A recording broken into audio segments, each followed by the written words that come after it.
आणि या राजकीय घडामोडी जाणून घेतल्यानंतर न्यूज टॉप 9 मध्ये आता पाहणार आहोत 9 मोठ्या बातम्या। शिवरायांच्या मूर्तीची किंमत करता लाज वाटत नाही का? तुमच्या आईवडिलांची किंमत लावली तर चालेल का? राजापुरातल्या सभेमध्ये उद्धव ठाकरे एसीबी अधिकाऱ्यांवर कडाडले। प्रक्षोभक भाषण केल्याप्रकरणी इस्लामचे धर्मप्रचारक मुफ्ती सलमान अझहरींना गुजरात एटीएस कडून अटक। अटकेनंतर अझहरींच्या समर्थकांचा रास्ता रोको आणि दगडफेक, 3 जण अटकेत। मुस्लिम धर्मप्रचारक मुफ्ती सलमान अझहरींना मुंबईतील घाटकोपरमधून अटक। जुनागडमध्ये प्रक्षोभक भाषण केल्याप्रकरणी गुजरात एटीएसची कारवाई। घाटकोपर पोलीस ठाण्याबाहेर एकत्र आलेल्या जमावाविरोधात पोलिसांनी नोंदवला एफआयआर। 5 जणांना अटक। मुफ्ती सलमान अझहरींना अटक केल्यानंतर जमावाकडून दगडफेकीचा प्रकार। आपलं ठेवायचं झाकून आणि दुसऱ्याचं पाहायचं वाकून, अशी संजय राऊतांची अवस्था। श्रीकांत शिंदेंवरील ट्विटवरून मनसेचे संदीप देशपांडे आक्रमक।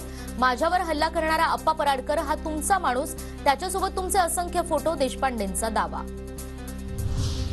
कल्याण पूर्वमध्ये वाद मिटवण्यात नेतृत्व कमी पडलं। भाजपचे माजी आमदार नरेंद्र पवार यांचा घरचा आहेर। अजूनही वाद मिटलेला नाही, नेतृत्वाने लक्ष देऊन वाद मिटवणं गरजेचं। गणपत गायकवाड गोळीबार प्रकरणी नरेंद्र पवार यांची माहिती। लोकसभा निवडणुकीच्या पार्श्वभूमीवर नक्षलवाद्यांचा हिंसक प्लॅन। महाराष्ट्रातील 5 शहरांमध्ये हिंसक घटना घडवण्याचा हा प्लॅन। सरकारविरोधात असंतोष निर्माण करणार असल्याची पोलिसांची माहिती। नागपूर युवक काँग्रेस प्रदेशाध्यक्ष कुणाल राऊत यांना 2 दिवस पोलीस कोठडी। मोदींच्या फलकांचं विद्रुपीकरण केल्याप्रकरणी कारवाई। माजी मंत्री अनिल देशमुख 30 एप्रिलपर्यंत देशभर फिरू शकतात। पीएमएलए कोर्टाकडून दिलासा। निवडणुकीच्या दृष्टीने देशमुखांना देशांतर्गत प्रवास करता येणार।